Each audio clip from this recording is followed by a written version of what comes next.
नमस्कार एवरीवन, मैं वर्तिका और स्वागत करती हूँ अपने इस चैनल पे। और ये मेरी एनसीईआरटी हिस्ट्री क्लास 6 की पार्ट सेकंड है, जिसमें ये ज़्यादा इंपॉर्टेंट है। मैं ये कहूँगी अगर पार्ट फर्स्ट पे चाहे आप इतना ध्यान ना दें, लेकिन पार्ट सेकंड ज़रूर ध्यान से पढ़िएगा, क्योंकि इसमें वन लाइनर क्वेश्चन सीधे सीधे आए हुए हैं प्रीवियस ईयर में। और इसके नोट्स बनाइए, और जिनको समय बचाना है वो प्लेबैक स्पीड बढ़ा सकते हैं, अदरवाइज़ मैंने आराम से बोल करके ही पढ़ाया हुआ है। और ये मेरे पॉइंट वाइज नोट्स हैं, ठीक है। इंपॉर्टेंट है, सीटेट के लिए तो है ही है, उसके अलावा जो अदर एग्ज़ाम होते हैं, वनडे एग्ज़ाम, उनके लिए भी तो मोस्ट इंपॉर्टेंट है, क्योंकि मैं तैयारी कर रही हूँ और इससे सीधे सीधे क्वेश्चन आते हैं। तो चलिए शुरू करते हैं। और चैनल को सब्सक्राइब जरूर करिएगा और शेयर करना ना भूलें वीडियो को, बहुत मेहनत लगती है। तो हमारा अगला चैप्टर है बुद्ध की कहानी, यानी कि बुद्ध के बारे में हम जानेंगे, गौतम बुद्ध के बारे में। उनके बचपन का नाम सिद्धार्थ था। उनका जन्म 2500 साल पहले। फिर से अगर आपने मेरी पहली वीडियो नहीं देखी है तो पहले वो देखिए, ताकि आपको समझ में आए कि 2500 साल पहले का मतलब क्या होता है, कि लगभग 500 बीसी के करीब। क्योंकि अगर अभी 2000 चल रहा है तो 2500 अगर आप जाएंगे तो 2000 पीछे करिए, फिर -500, तो -500 का मतलब बीसी हो जाता है। ये क्या थे, कौन से कुल से थे? क्षत्रिय थे और शाक्य गढ़ से थे, इसीलिए इनको शाक्य मुनि भी कहा जाता है। ये अगर कंपटीशन की आप तैयारी कर रहे हैं तो उसमें भी क्वेश्चन सीधे सीधे पूछे जाते हैं। ज्ञान की प्राप्ति इनको कहाँ हुई थी? तो ज्ञान की प्राप्ति इनको बोध गया बिहार में हुई थी, पीपल पेड़ के नीचे हुई थी। इन्होंने पहला उपदेश कहाँ दिया था? सारनाथ में दिया था। इनकी मृत्यु कुशीनारा में हुई है, जो प्रेजेंटली जिसको उत्तर प्रदेश में कुशीनगर बोला जाता है। इनकी शिक्षा क्या थी? इन्होंने कहा था इच्छा ही दुख का कारण है।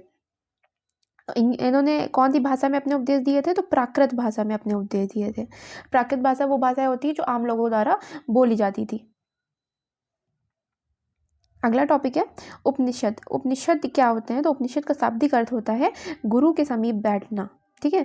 जो गुरु के समीप बैठकर शिक्षा प्राप्त की जाती है उन्हें उपनिषद कहा गया।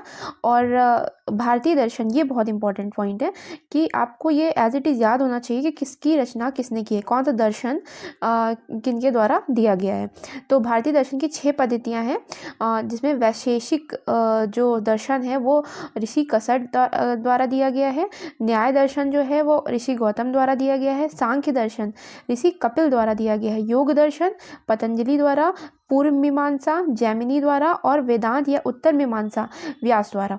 असल में होता क्या था कि वाद विवाद में भाग लेने के लिए जो पुरुष होते थे वही केवल पार्ट लेते थे, लेकिन यहाँ पे एक महिला का नाम आता है गार्गी, जिन्होंने वाद विवाद में भाग लिया था। सत्यकाम जबाल कौन थे? तो ये एक निर्धन व्यक्ति थे, ये भी अपवाद में आते हैं, इन्होंने भी वाद विवाद में भाग लिया था। ऐसे जो अमीर होते थे वही करते थे, लेकिन ये निर्धन होते हुए भी इन्होंने किया था। इनके गुरु गौतम नामक ब्राह्मण थे। पाणिनि का नाम आपने सुना होगा, पाणिनि ने व्याकरण की रचना की है, ठीक है। इन्होंने लघु सूत्र दिए हैं और लगभग 3000 लघु सूत्र दिए हैं इन्होंने। अब पढ़ते हैं जैन धर्म के बारे में। जैन धर्म में टोटल 24 तीर्थंकर हुए हैं, लेकिन इस बुक में महावीर स्वामी के बारे में दे रखा है। तो उनके बचपन का नाम वर्धमान था। कौन से संघ से थे? वज्जी संघ से थे और लिच्छवी कुल के क्षत्रिय थे। गृह त्याग कितनी उम्र में किया था? 30 साल की उम्र में गृह त्याग दिया था, और 12 वर्ष बाद इनको ज्ञान की प्राप्ति हुई थी, ठीक है। ज्ञान की प्राप्ति को कैवल्य बोला जाता है, लेकिन इस बुक में था नहीं तो मैंने लिखा नहीं। भाषा इन्होंने कौन सी यूज़ की थी? प्राकृत यूज़ की थी, और मगध क्षेत्र में उसी प्राकृत को मगधी बोला जाता था। शिक्षा इनकी क्या थी? इन्होंने अहिंसा का मार्ग अपनाया था, और सभी जीवन प्रिय है ये कहा था, और ब्रह्मचर्य के पालन करने पे इन्होंने जोर दिया था। जैन शब्द का क्या अर्थ होता है? तो जैन शब्द जिन से बना हुआ, जिसका अर्थ होता है विजेता, ठीक है। विजेता याद रखिएगा। ये डिब्बे वाला जो पोर्शन होता है बहुत इंपॉर्टेंट होता है। जैन धर्म की शिक्षाएं क्या हैं? तो जैन धर्म की शिक्षा कहाँ से प्राप्त हुई है? उनकी जो पुस्तकें हैं वो 1500 वर्ष पूर्व गुजरात के वल्लभी स्थान पर लिखी गई थी, ठीक है। संघ के बारे में पढ़ेंगे। संघ क्या होते थे? संघ वो जगह होती थी, जैसे आश्रम होते हैं ना, वैसे वो जगह होती थी जहाँ जैन धर्म या बौद्ध धर्म के लोग शिक्षित किए जाते थे। तो बौद्ध के जो नियम हैं, बौद्ध के जो संघ रिलेटेड नियम है, वो उनकी पुस्तक विनय पिटक में मिलते हैं। वैसे आप कंपटीशन की तैयारी करते हो तो आपको 3 पुस्तकें पढ़नी पड़ती हैं, त्रिपिटक, लेकिन यहाँ पे केवल विनय पिटक का वर्णन है। विहार क्या होता था? ये लोग एक जगह रुक के नहीं रहते थे, मतलब ये जो भिक्षु होते थे, तो ये वर्षा ऋतु में, क्योंकि वर्षा ऋतु में मार्ग परेशानी होती थी, इसी वजह से उनको एक जगह रुकना पड़ता था। जिस जगह रुकते थे उसे विहार बोला जाता था। अब हम पढ़ेंगे, ये फिर डिब्बे वाला पोर्शन है। जो डिब्बे वाला होता है वो मैं बता देती हूँ, क्योंकि वो बहुत इंपॉर्टेंट होता है। आश्रम 4 प्रकार के हैं, ब्रह्मचर्य, गृहस्थ, वानप्रस्थ, संन्यास। ब्रह्मचर्य में सादा जीवन और वेदों का अध्ययन करने की बात की जाती है। गृहस्थ पता ही है, विवाह करने पे जोर दिया जाता है। वानप्रस्थ में जंगल में रहकर साधना करने पर, और सन्यासी वो होता है जो सब कुछ त्याग कर चुका होता है, भगवान में लीन होता है। और महिलाओं को वेद पढ़ने की अनुमति नहीं थी। ये तो अगर उत्तर वैदिक ये काल चल रहा है ना, इसमें सारी बुराइयां आने लगी थी। ऋग वैदिक काल बहुत अच्छा रहा था। अब यहाँ पे फिर चैप्टर खत्म है। ईरान के बारे में बताया गया कि पारसी लोगों का जो धर्म है उसके बारे में बात हो रही है कि इसके कौन प्रवर्तक थे, तो जरथुस्त्र थे, ठीक है। और ये ईरानी पैगंबर थे, और इनकी बुक का नाम बहुत इंपॉर्टेंट है, जेंद अवेस्ता। इनकी बुक का नाम है जेंद अवेस्ता। इनकी मूल शिक्षाएं कौन सी थी? सद्विचार, सद्वचन और सद्कार। अब अगला चैप्टर शुरू होता है मौर्य वंश के बारे में। तो मौर्य वंश की स्थापना चंद्रगुप्त ने की थी। तो चंद्रगुप्त आपने पिक्चरों में देखा होगा या फिर नाटकों में देखा होगा कि इनके जो इन्होंने चाणक्य की सहायता से अपनी गद्दी बैठी थी, उन्होंने घनानंद को हराया था। जो नंद शासक थे घनानंद, उनको हराया था। अब फिर दे रखा है 2300 साल पहले। अब इसका मतलब 2300 साल पहले का मतलब अगर हम बीसी में निकालेंगे तो क्या आएगा? 300 बीसी। क्या आएगा? 300 बीसी के लगभग ये बैठे थे। इनकी राजधानी क्या रही थी? तो इनकी राजधानी पाटलिपुत्र, उज्जैन, तक्षशिला। अच्छा, ये पाटलिपुत्र मेन रही थी, याद रखिएगा, और ये इनके प्रांतों की राजधानी थी। चाणक्य ने कौन सी पुस्तक लिखी थी? अर्थशास्त्र लिखा था, और इसी में इन्होंने लिखा था, अर्थशास्त्र में ही इन्होंने वर्णन किया था कि उत्तर पश्चिम समझ रहे हैं ना, ये है नॉर्थ, ये है वेस्ट, तो ये हो गया नॉर्थ वेस्ट। तो ये कंबल के लिए प्रसिद्ध था, और दक्षिण वाला, तो दक्षिण में सोना और कीमती पत्थरों के लिए प्रसिद्ध था। अगर आपने प्रीवियस वीडियो देखी तो उसमें मैंने बताया भी था कि कर्नाटक में सोना बहुत प्रसिद्ध था। कर नियमित ढंग से इकट्ठा किया जाता था और नजराना अनियमित ढंग से लिया जाता था। मेगास्थनीज, ये बहुत इंपॉर्टेंट है क्योंकि ये कंपटीशन में भी क्वेश्चन आता है कि मेगास्थनीज कौन थे? तो ये यूनानी राजा सेल्यूकस निकेटर का राजदूत था, यानी कि एम्बेसडर था, जो इंडिया में आया था, चंद्रगुप्त के दरबार में आया था। इसने कौन सी पुस्तक लिखी थी? ये ज़्यादा इंपॉर्टेंट है, इंडिका लिखी थी। अच्छा, जो पुस्तक लिखते थे इसमें ये इंडिया के कैसे यहाँ की वेशभूषा है, कैसे यहाँ पे राजा रहते हैं, उनका वर्णन किया गया था। दूसरे जो इनका जो पुत्र हुए हैं वो बिंदुसार हुए, चंद्रगुप्त के पुत्र थे। इनके बारे में कुछ लिखा नहीं था तो मैंने बताया नहीं। तीसरा है अशोक के बारे में वर्णन दिया गया है, तो मैं बताती हूँ कि अशोक बिंदुसार के पुत्र थे, और ये पहला ऐसा शासक था जिसने अभिलेखों के माध्यम से अपने संदेश जनता को पहुँचाए थे, ठीक है। एपिक्स, जो अगर आपने पहली वीडियो पढ़ी है तो उसमें जो हमने बताया था कि पत्थरों पे जो लिखा जाता था उसी को हम अभिलेख कहते हैं। इनके ज़्यादातर अभिलेख जो भारत से मिले हैं वो प्राकृत और ब्राह्मी लिपि में मिले हैं, और प्रीवियस वीडियो में मैंने बताया था कि एक इनका अशोक का अभिलेख है जो अफगानिस्तान से मिला है, वो ग्रीक और अरमेइक लिपि में है। कलिंग विजय का वर्णन इनके एक अभिलेख से मिलता है, जिसमें इन्होंने बताया है कि 8 राजा बनने के 8 वर्ष बाद इन्होंने कलिंग पर विजय प्राप्त की। कलिंग उड़ीसा का पुराना नाम था। इन्होंने एक नया धर्म स्थापित किया जिसे धम्म कहा इन्होंने, और धम्म का मतलब ये था कि उनका ये मानना था कि राजा एक देवता के समान, यानी कि पिता की तरह, ठीक है, एक पिता की तरह अपनी प्रजा को निर्देश देगी। तो इसके लिए इन्होंने धम्म का प्रचार करने के लिए इन्होंने एक अधिकारी नियुक्त किया था जिसे धम्म महामात्रा बोला गया, ठीक है। इन्होंने कई सारे शिलाओं स्तंभों का भी निर्माण कराया, जैसे सारनाथ स्तंभ आपने सुना होगा। धम्म महामात्र को कहाँ भेजा था, ये इंपॉर्टेंट है, सीरिया, मिस्र, ग्रीस, श्रीलंका भेजा था। और अगर कॉम्पिटिशन की तैयारी करते तो उसमें ये भी आता है कि इन्होंने अपने बेटे और बेटी दोनों को ही भेजा था इस कार्य के लिए। अभिलेख मुख्यतः कितने देशों से प्राप्त हुए? 3 देशों से प्राप्त हुए हैं, भारत, पाकिस्तान, अफगानिस्तान। मुख्यता की बात कर रही हूँ मैं। ये चैप्टर यहाँ खत्म होता है। यहाँ बोला गया चीन की दीवार। तो चीन की दीवार कितने साल पुरानी है? 2400 साल पुरानी है। फिर आप बीसी में से कन्वर्ट करेंगे तो लगभग 400 बीसी के आसपास आएगा, ठीक है। कितने किलोमीटर लंबी है? इंपॉर्टेंट है, 64 किलोमीटर लंबी है, पत्थर ईंट से बनी हुई है। सौर्य का पतन हुआ क्योंकि मौर्य बहुत बड़ा साम्राज्य था, तो उसके बाद कई सारे छोटे छोटे राजाओं ने शासन किया। तो ये नॉर्थ है, ये वेस्ट है, नॉर्थ वेस्ट हुआ। नॉर्थ वेस्ट पर सबसे पहले यवन राजाओं का शासन हुआ, ठीक है। यवन, फिर शक का हुआ, फिर कुषाण का हुआ, ठीक है। यवन, शक और कुषाण। तो शक को यहाँ मैंने डाला है कि गुप्त वंश ने हराया था। जब अभी आगे गुप्त चैप्टर पढ़ेंगे गुप्त वंश का तो उसमें आपको समझ में आ जाएगा। शक वंश ने 500 वर्ष तक शासन किया था, और 1700 वर्ष तक शक की जगह पे एक शासक और आया था, वंश और आया था, इसे वाकाटक वंश बोलते हैं। इलाके में। अब देखते हैं नॉर्थ वाले इलाके में, यानी कि ये वाले इलाके में, ऊपर वाले इलाके में कौन हुआ, तो पुष्यमित्र संगु ने संग वंश की स्थापना की थी। तो संग वंश की स्थापना किसने की थी, पुष्यमित्र शुंग ने की थी। और संग वंश के अंत के खत्म होने के बाद कौन आया, कर्ण वंश आया। फिर कौन आया, गुप्त वंश आया, यानी कि नॉर्थ वाले इलाके में गुप्त वंश आएगा। यही गुप्त वंश है जो बाद में शक को हराता है। दक्षिण भारत में कौन आया था, तो दक्षिण भारत में इन वंशों के नाम पढ़ लीजिए, चोल, चेर, पांड्य, और फिर क्योंकि पहले इनका शासन था, फिर इनको हराया चालुक्य और पल्लव ने। तो इस तरीके से राष्ट्रकूट भी है, लेकिन यहाँ लिखा नहीं था तो मैंने बताया नहीं, अभी आगे चैप्टर में पढ़ेंगे। अब अगला चैप्टर शुरू होता है लोहा। लोहा का प्रयोग कितने साल पहले हुआ, 3000 साल पहले हुआ। साल पहले का मतलब फिर भी नोट कर लीजिएगा। तमिल में बड़े भूस्वामी को वेल्लेला कहा जाता था। तो अगर आता है वेल्लेला किसे कहा जाता था, तो तमिल में बड़े भूस्वामियों को कहा जाता था। हलवाहों को उड़वाल कहा जाता था, और भूमिहीन मजदूर को कैडिसियार कहा जाता था, और दास को अधिमई कहा जाता था। नॉर्थ में ग्राम प्रधान को ग्राम भोजक कहते थे, और अन्य स्वतंत्र जो किसान थे उनको गृहपति कहा जाता था। दास को कर्मकार कहा जाता था। ये वन लीनियर है तो इनको आप ऐसे ही पढ़ लीजिएगा। तमिल रचना, ये संगम साहित्य इंपॉर्टेंट है कि संगम साहित्य 2300 साल पहले हुआ था, यानी कि लगभग 300 BC में, बिफोर क्राइस्ट, यानी कि इसको ईसा पूर्व भी बोलते हैं। ठीक है, तो ये कहाँ हुआ था, मदुरई में हुआ था।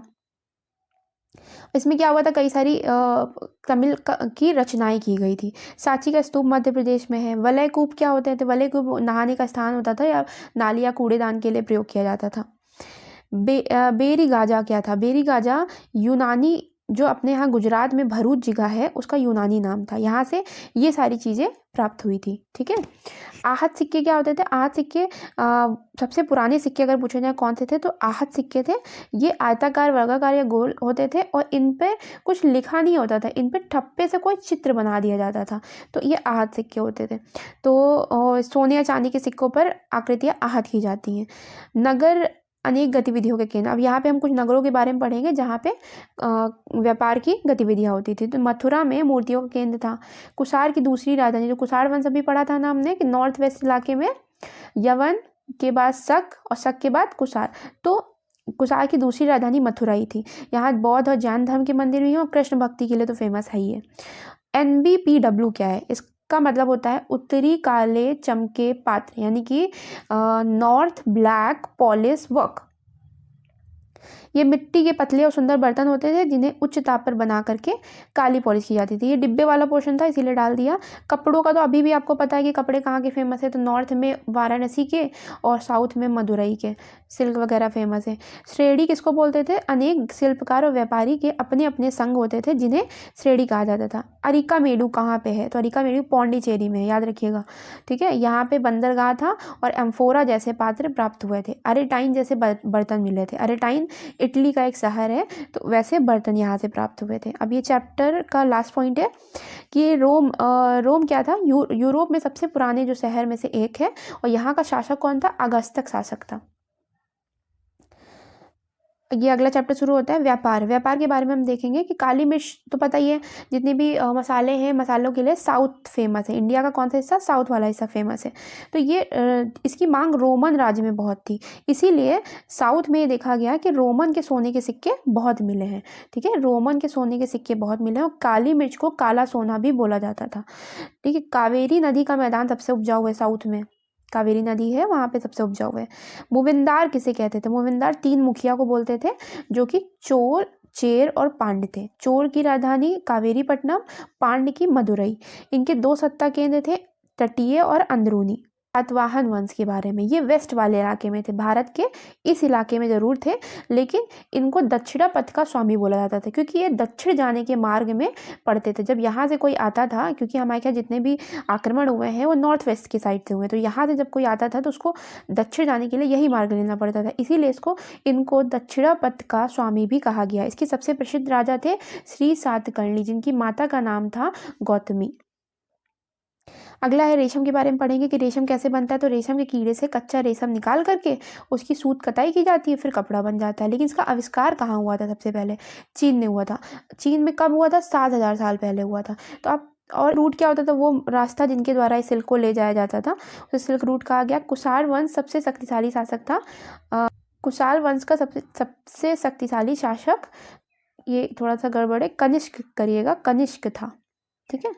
तो कनिष्क और कुषाण वंश के 2 प्रमुख केंद्र थे जो कि मैंने बताया। पहली राजधानी इसकी पेशावर, दूसरी मथुरा थी। सबसे पहले भारत में अगर पूछा जाए सोने के सिक्के किसने शुरू किए तो कुषाण वंश ने ही शुरू किए थे। कुषाण ने ये कुषाण लिख दिया, कनिष्क होगा। कनिष्क ने जो राजा था, कनिष्क ने बौद्ध परिषद बनाई थी। तो और इसी के दरबार में एक अश्वघोष नाम के व्यक्ति थे जिन्होंने बुद्ध चरित्र की रचना की थी। और इसी के टाइम में एक चौथी बौद्ध संगति हुई थी जिसका वर्णन बुक में नहीं है, लेकिन इन्होंने ये जरूर बताया है कि बौद्ध धर्म की नई शाखा कौन सी बनी थी, तो महायान शाखा बनी थी। महायान शाखा में मूर्ति पूजा पे जोर दिया गया था। बोधिसत्व का मतलब क्या होता है, बोधिसत्व में भी इनके काल में जोर हुआ था, जिसका मतलब था ज्ञान प्राप्ति के लिए एकांतवास। आप अकेले चले जाओ ज्ञान प्राप्त करने के लिए।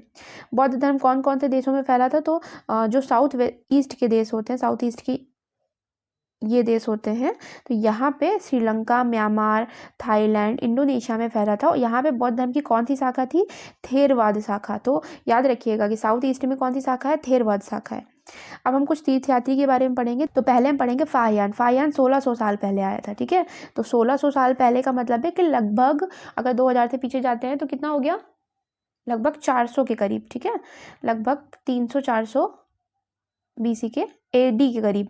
बीसी नहीं होगा, एडी होगा, ठीक है। एडी मतलब ईस्वी के करीब ये।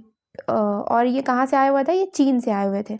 और अगला है ह्वेन सांग, जिसको बुक में स्वयं स्वांग दे रखा है, लेकिन हमने जो बुकें पढ़ी हैं उसमें ह्वेन सांग है। तो ये 1400 साल पहले लगभग 630 में आया था। और 643 एडी, ईस्वी का मतलब होता है एडी और ईसा पूर्व का मतलब होता है बीसी। तो ये इस टाइम आए हुए थे। अभी इनके बारे में अभी डिटेल में पढ़ेंगे आप। इत्सिंग ह्वेन सांग के 50 साल बाद आया था, यानी कि ये 630 में आया है तो 680 में आया था।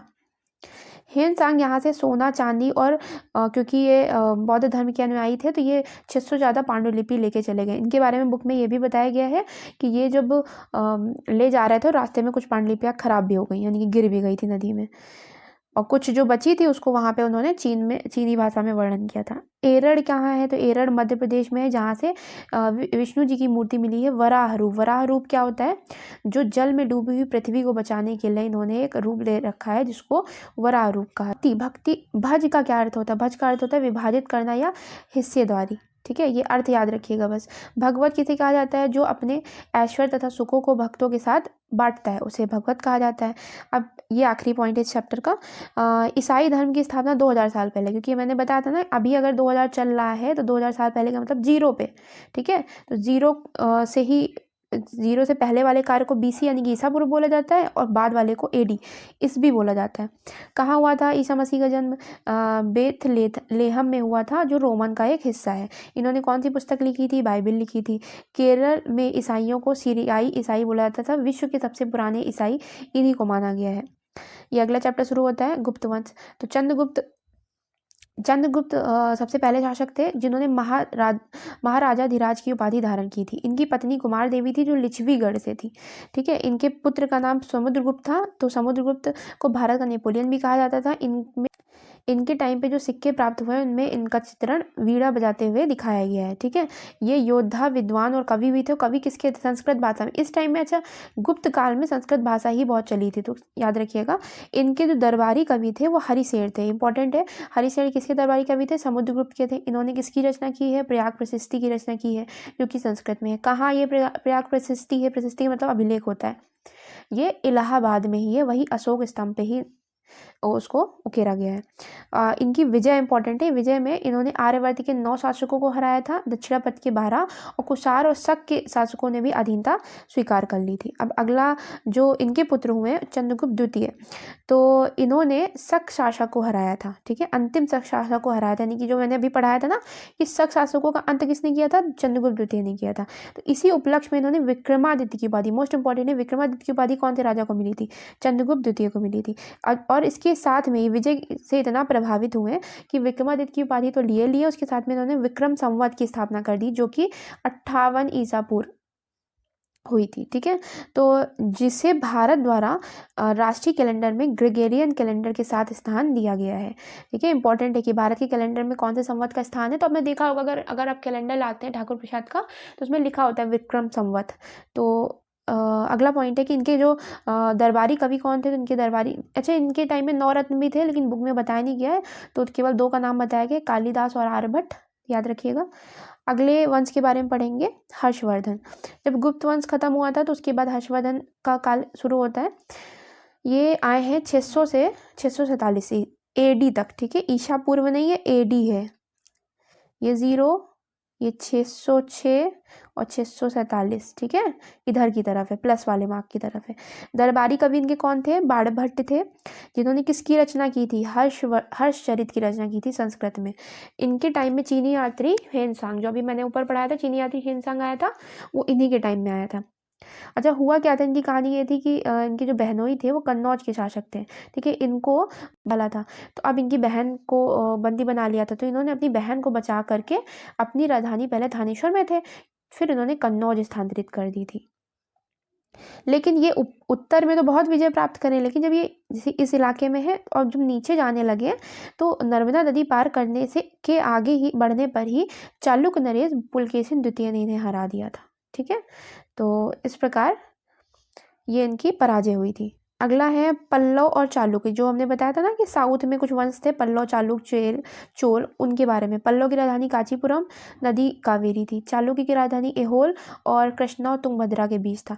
अब चालुक्य के बहुत इंपॉर्टेंट, जो अभी पुलकेशिन द्वितीय जिन्होंने हर्ष को हराया था, हर्षवर्धन को, उनके बारे में पढ़ते हैं कि इनके दरबारी कवि रवि कीर्ति थे, और रवि कीर्ति ने एक अभिलेख लिखा था जिसे एहोल प्रशस्ति कहते हैं। इसी में इन्होंने वर्णन किया था कि पुलकेशिन द्वितीय ने हर्षवर्धन को हराया है, यानी कि पहले पल्लव चालुक्य थे, तो उनकी जगह पे राष्ट्रकूट और चोल आ गए थे क्रमशः।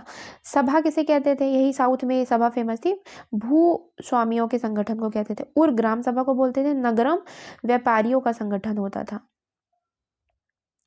कालिदास का एक प्रमुख नाटक है अभिज्ञान शकुंतलम। इसमें इन्होंने दुष्यंत राजा और शकुंतला जो युवती है उनकी प्रेम कथा दिखाया गया है, और एक गरीब मछुआरे के साथ दुर्व्यवहार भी दिखाया गया है। ये इस चैप्टर का आखिरी पॉइंट हुआ। और इस्लाम धर्म की स्थापना किसने की थी? पैगंबर मोहम्मद ने की थी 1400 साल पहले। तो 1400 साल पहले अगर 2000 से जाएंगे तो 600 AD आएगा, यानी कि ईस्वी आएगा। यहाँ ये चैप्टर होता है समाप्त। ये लास्ट चैप्टर होगा हमारे बुक का और NCERT क्लास 6 का। कुतुब मीनार परिसर में लौह स्तंभ एक स्थापित है। वो कितने मीटर लंबा है? 7.2 मीटर लंबा है। वजन कितना है? 6 टन है, ठीक है। इस पर चंद्र राजा का वर्णन है, तो चंद्र का मतलब गुप्त वंश से लगाया गया है, ठीक है। अब अगला है स्तूप का शाब्दिक अर्थ क्या होता है? तो स्तूप का शाब्दिक अर्थ होता है टीला। अब इसमें होता क्या था कि ये कई आकार के होते हैं, लेकिन इनमें एक समानता होती है। ये गोल भी होते हैं, लंबे चौड़े होते हैं, लेकिन इनमें एक समानता होती है कि बीच में एक डिब्बा रखा होता है। उस डिब्बे को धातु मंजूषा कहते हैं। क्या कहते हैं? धातु मंजूषा। अब धातु मंजूषा होती क्या है?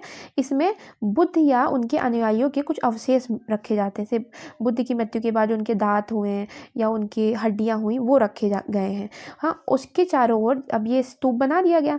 स्तूप के चारों ओर जो परिक्रमा करने वाला घेरा होता है उसे प्रदक्षिणा पथ बोला गया, और उसके चारों ओर जो रेलिंग होती है उसे वेदिका कहा गया, ठीक है। और सीधी सी बात है, वेदिका में ही तो प्रवेश द्वार बना होगा। तो कुछ स्तूपों के नाम बताया गया है, जैसे सांची स्तूप, अमरावती स्तूप, एक भरहू का स्तूप है, तो वो भी याद रखिएगा। तोरण प्रवेश द्वार को कहते हैं। अब मंदिर के बारे में पढ़ते हैं कि मंदिर, ये कला और संस्कृति वाला, अगर IAS PCS आप तैयारी करते हो तो कला और संस्कृति में यही सब आता है। मंदिर कैसे होते हैं? तो मंदिर में ये जो बीच वाला स्थान है गर्भगृह होता है।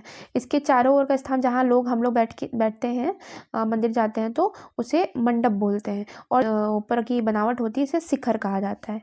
तो अब कुछ मंदिरों के नाम देख लेते हैं। भीतरगांव मंदिर कहाँ पे है? उत्तर प्रदेश में है। एकाश्म मंदिर याद रखिएगा, बहुत इंपॉर्टेंट है। एकाश मंदिर का मतलब है एक ही पत्थर को तराश करके मंदिर बनाया गया है। एक महाबलीपुरम का मंदिर है। दुर्गा मंदिर एहोल का फेमस है। अब आते हैं चित्रकला के बारे में पढ़ेंगे। अजंता गुफा कहाँ है? महाराष्ट्र में है।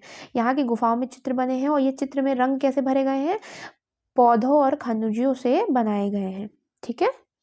अगला पॉइंट है पुस्तक के बारे में पढ़ेंगे कि हमको तमिल के 2 महाकाव्य फेमस है, सिलप्पादिकारम और मणिमेखलाई।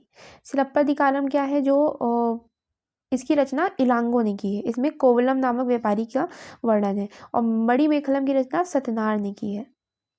ये वन लाइनर होते हैं, ऐसे ही आते हैं ये क्वेश्चन।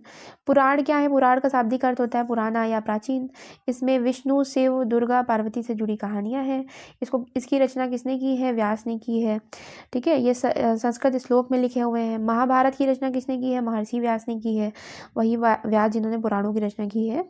संस्कृत रामायण की रचना किसने की है? महर्षि वाल्मीकि ने की है। आर्यभट्ट का नाम मैंने अभी बताया था कि चंद्रगुप्त द्वितीय के दरबार में थे, उन्होंने आर्यभट्टियम की रचना की है। ठीक है, आर्यभट्टियम की रचना आर्यभट्ट ने की है।